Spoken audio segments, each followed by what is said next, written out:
आज हम functional analysis करेंगे और हमने इसको प्रारंभ कर दिया था। पार्सन्स के बारे में मैंने कुछ लिखकर आपको दिया था। मर्टन के बारे में भी हमने थोड़ी बहुत चर्चा की है और हमने बताया कि रॉबर्ट मर्टन का पैराडाइम कितना महत्वपूर्ण है, उस पर हम लोग चर्चा कर रहे थे। ये 3 पुस्तकें जो आपको स्क्रीन पर दिखाई दे रही हैं, ये रेफरेंस बुक्स हैं और इन्हीं रेफरेंस बुक्स की सहायता से मैं आपको पढ़ाने का और समझाने का प्रयास कर रही हूँ। अब हमने जो अपने कल के व्याख्यान में जो कल के जो व्याख्यान में किया था, उसी को हम आगे बढ़ते हुए चलते हैं और रॉबर्ट मर्टन के द्वारा जो पैराडाइम प्रस्तुत किया गया है, हम उसकी चर्चा करते हैं। मैंने आपको बताया था, शायद 2-1 बिंदु इसके मैंने डिस्कस भी किए थे, लेकिन उसको हमें पुनः रिपीट करते हुए आगे चलेंगे।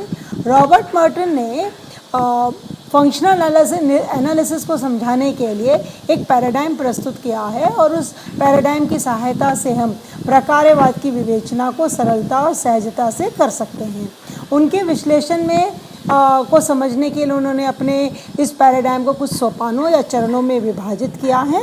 पहला बिंदु क्या है? प्रकार्यात्मक विश्लेषण का आरंभ उस इकाई की पहचान से होता है जिसको समाजशास्त्री विश्लेषित करना चाहते हैं। यानी सबसे पहले मर्टन कहते हैं हमें क्या करना होता है, सबसे पहले समाजशास्त्र के विद्यार्थी को उस इकाई का चयन करना होता है या उस इकाई को पहचानना होता है जिसको आप समाजशास्त्री दृष्टिकोण से जिसका विश्लेषण करना चाहते हैं।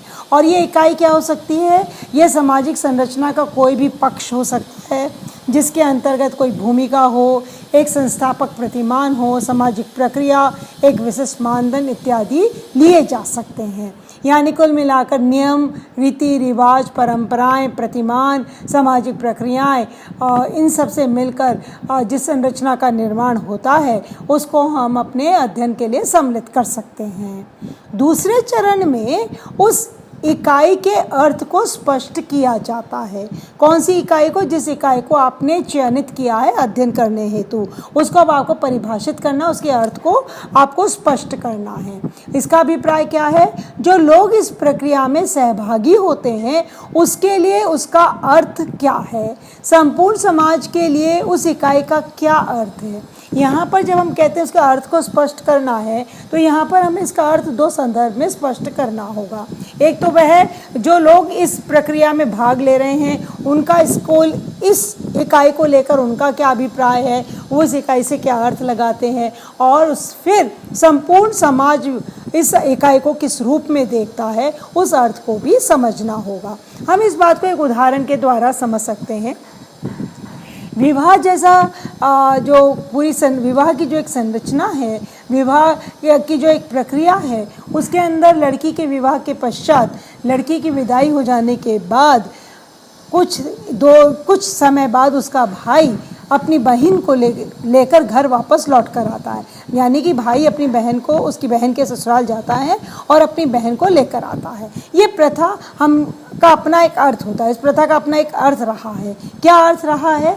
इस प्रथा का शायद अर्थ ये रहा है कि नए घर में जो कि अपरिचित और विलग है, किसके लिए? लड़की के लिए। वह ना तो उस घर में किसी को जानती है और उसके घर की जीवन जीने का जो तरीका उसके पीहर में था, ससुराल में, वो उससे पूरी तरह से विलग है, एकदम अलग है।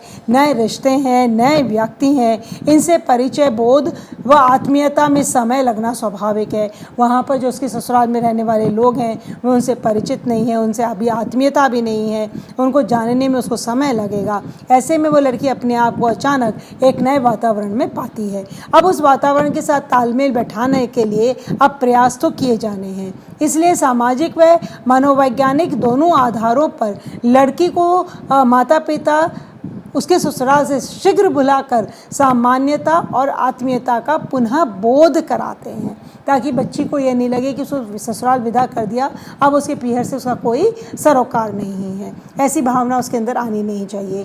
उसको एक मनोवैज्ञानिक मॉरल सपोर्ट के लिए उसको पुनः बुलाया जाता है कि ये घर में तुम्हारे प्रति वही आत्मीयता है, सब कुछ वही सामान्य तौर पर चल रहा है जैसे पहले था, और उसके अंदर इस तरह का मॉरली उसको बूस्टअप किया जाता है और ताकि उसको एक मॉरल सपोर्ट साथ मिल सके।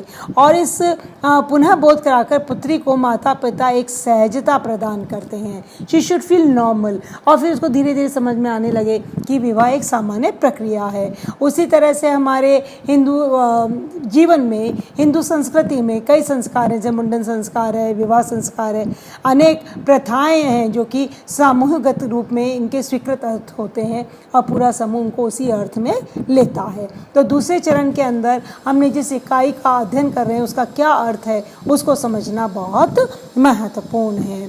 तीसरे चरण के अंतर्गत उस इकाई के वस्तुपरक प्रभावों का अध्ययन किया जाता है। अब आपने जो भी इकाई ली है उस इकाई का जो प्रभाव है वो प्रभाव वस्तुपरक प्रभाव, वस्तुपरक प्रभाव का मतलब क्या है, वह उसका जो प्रभाव पड़ रहा है वो प्रभाव हमें दिखाई देता हो उसको हम वस्तुपरक प्रभाव कहते हैं। तो वस्तुपरक प्रभाव का अध्ययन किया जाना है। अब ये प्रभाव दो प्रकार के हो सकते हैं, एक को हम प्रकार्यात्मक प्रभाव कह सकते हैं और एक को हम अप्रकार्यात्मक प्रभाव कह सकते हैं।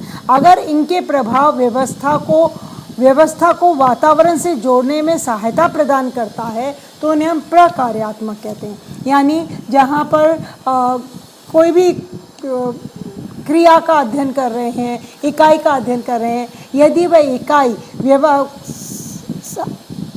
समाज के अंदर जोड़ने का कार्य करती है, समाज में सामंजस्य उत्पन्न करने का कार्य करती है, तो हम कहते हैं वह प्रकार्यात्मक है। अगर उसका प्रभाव सामंजस्य को शिथिल करता है तो वह अप्रकार्यात्मक कहा जाता है।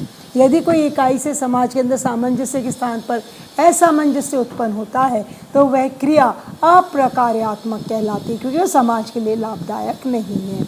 इसी प्रकार से दो प्रकार के प्रकार्य होते हैं, एक को हम प्रत्यक्ष प्रकार्य मैनिफेस्ट फंक्शन कहते हैं और एक को हम अप्रत्यक्ष प्रकार्य यानी लेटेंट फंक्शन कहते हैं। अब ये मैनिफेस्ट फंक्शन क्या है, अगर उन प्रभावों को सदस्य अभिज्ञान देते हैं तो उन्हें हम प्रत्यक्ष प्रकार्य कहते हैं। यानी अभिज्ञान देते हैं यानी कर्ता को जब मालूम है इस क्रिया का यह परिणाम निकलेगा, वह उससे परिचित होता है, उसके प्रभावों से परिचित है कि इसका परिणाम ये निकलने वाला है, तो उस क्रिया को हम प्रत्यक्ष प्रकार्य कहते हैं। लेकिन जब कुछ क्रिया के ऐसे परिणाम होते हैं जिससे कर्ता परिचित नहीं होता है, वह उनको अभिज्ञान प्रदान नहीं करता है, उसको हम लेटेंट फंक्शन या परोक्ष प्रकार्य कहते हैं। अपन इसको एक उदाहरण के द्वारा समझें। उदाहरण के लिए सुबह जल्दी उठकर आप दौड़ लगाते हैं और आप दौड़ इसलिए लगाते हैं कि आपका वजन कम हो जाए, शरीर स्वस्थ रहे और आपकी मांसपेशियां सुदृढ़ रहें, आपके कहीं पर भी एक्स्ट्रा फ्रेश नहीं हो, इसके लिए आप दौड़ लगाते हैं और उसका परिणाम यह निकलता है कि आपका एक्स्ट्रा वेट ख़त्म हो गया है, आपका स्वास्थ्य भी अच्छा हो गया है। लेकिन आपको यह नहीं पता था कि सुबह दौड़ लगाने से अगर आप सुबह दौड़ लगाने के लिए जाते हैं और यदि उससे आपकी आंखें कमज़ोर हैं, आपकी आंखें सामान्य हो जाती हैं, तो यह उसका परोक्ष प्रकार्य है, क्योंकि आप इसमें अनभिज्ञ थे, आपको इसका कोई ज्ञान नहीं था कि आपकी सुबह का जो टहलना है तो वह आपकी आंखों को स्वस्थ कर सकता है, लेकिन आप घूमने जाते थे, उसका परिणाम निकला, उसको हम परोक्ष परिणाम कह सकते हैं। एक और उदाहरण के लिए हम यहाँ पर एक और उदाहरण ले सकते हैं, होपी जनजाति का उदाहरण ले सकते हैं। होपी जनजाति में एक नृत्य होता है जिसे वर्षा नृत्य कहते हैं। यह एक धार्मिक अनुष्ठान है। यह जनजाति वर्षा नृत्य के माध्यम से वर्षा के देवता को प्रसन्न करना चाहती है, जिससे कि वर्षा हो सके। यह मान्यता उनके द्वारा दिए गए अर्थ व उनके प्रदत्त उद्देश्य का द्योतक है। ये जो डांस करते हैं ये तो उनका मैनिफेस्ट फंक्शन हो गया, प्रत्यक्ष है, क्योंकि उनको इसको मालूम है, इसी कारण यह परिणाम उत्पन्न होते हैं। तार्किक दृष्टिकोण से वर्षा देवता की पूजा व वर्षा होने का कोई संबंध नहीं दिखता है। इस वर्षा नृत्य के माध्यम से उस जाति के लोग मिलकर एक समारोह का आयोजन करते हैं, जो कि समूह के लोगों को एक साथ जोड़ता है। यहाँ पर वर्षा नृत्य का परोक्ष परिणाम क्या है? समूह में जुड़ाव उत्पन्न करना, समूह में एकता उत्पन्न करना। यह प्रभाव परोक्ष प्रभाव है, क्योंकि वे लोग इसलिए नहीं वहाँ पर एकत्रित हुए थे कि हमारे अंदर एकता उत्पन्न होगी, हम एक दूसरे से जुड़ेंगे। वो तो वहाँ इसलिए एकत्रित हुए थे कि ताकि हम वर्षा नृत्य करेंगे तो उससे वर्षा होगी, लेकिन इसका परोक्ष परिणाम भी है। तो इस प्रकार जब हम क्रिया का प्रकार की बात करते हैं तो मैनिफेस्ट और लेटेंट फंक्शन की भी बात की जाती है। इसका चौथा चरण है प्रकार्यवादी उपागम में चौथा सोपान, प्रकार्यवादी का चौथा सोपान तीसरे सोपान से जुड़ा, तार्किक रूप से जुड़ा हुआ है। प्रश्न यह उठता है कि ये प्रभाव किस साकल्य पर पड़ता है, जिसके संदर्भ में संरचना के प्रभावों की चर्चा की जाती है। हमने कहा कि पहले हमने प्रभावों की बात की, मैनिफेस्ट, लेटेंट, फंक्शन, डायफन, प्रकार्य, अप्रकार्य, ये प्रभावों की बात कर रहे थे कि इकाई के द्वारा की गई क्रिया का क्या परिणाम उत्पन्न होता है, तो हम परिणामों की बात कर रहे थे। तो अब यहाँ पर हम ये क्या देख रहे हैं, हम ये देख रहे हैं कि यह प्रभाव किस साकल्य पर पड़ता है, किस संरचना के हिस्से पर पड़ता है, जिसके संदर्भ में संरचना के प्रभावों की चर्चा की जाती है। प्राय इस संबंध में समाज की कल्पना की जाती है कि ये प्रभाव किस पर पड़ रहा है, समाज पर पड़ रहा है। पर कोई भी साकल्य सार्थक माना जाएगा उस सीमा तक जब तक वह जब तक वह समाज में व्यवस्थापन करता रहेगा।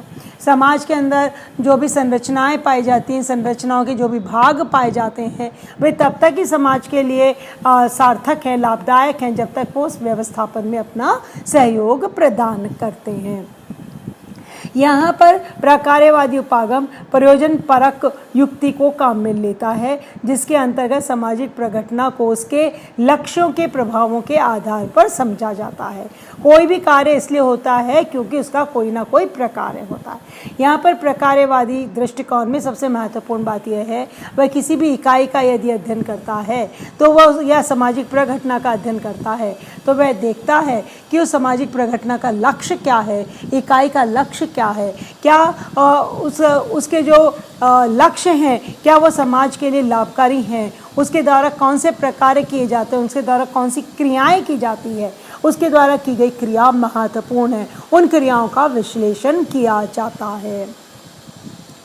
प्रकार्यात्मक उपागम का पांचवा सोपान इस बात से संबंधित है कि साकल्य के अस्तित्व के लिए क्या क्या आवश्यकताएं हैं।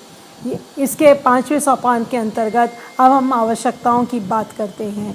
हर इकाई के द्वारा कोई ना कोई आवश्यकता की पूर्ति होनी जरूरी है। अगर इकाई किसी आवश्यकता की पूर्ति नहीं करती तो उसका अस्तित्व खतरे में पड़ जाता है। उदाहरण के लिए महाविद्यालय एक इकाई है और इस इकाई को आपकी आवश्यकता की पूर्ति करनी होगी। इस इकाई को कौन सी आवश्यकता की पूर्ति करनी होगी? विद्यार्थियों को विद्या प्रदान करना, ज्ञान प्राप्त करना, शिक्षा प्रदान करना, इसकी आवश्यकता है। जब तक कॉलेज के माध्यम से आपको शिक्षा प्राप्त होती रहेगी तब तक महाविद्यालय का अस्तित्व है। जैसे ही ये शिक्षा प्राप्त होने का साधन खत्म हो जाएगा, यदि आपको शिक्षा प्राप्त नहीं होती तो महाविद्यालय का अस्तित्व खतरे में पड़ जाएगा। तो इसी प्रकार से इन्होंने कहा जब भी कोई प्रकार्यात्मक उपागम की हम बात करते हैं तो हम साकल्य का अस्तित्व इस बात पर निर्भर करता है कि वो कौन कौन सी आवश्यकताओं की पूर्ति करता है। छठा और आखिरी सोपान क्या है? छठा सोपान चक्र को पूर्ण करता है। इसके अंतर्गत उन साधनों को पहचाना जाता है जिनके माध्यम से आवश्यकताओं की पूर्ति होती है।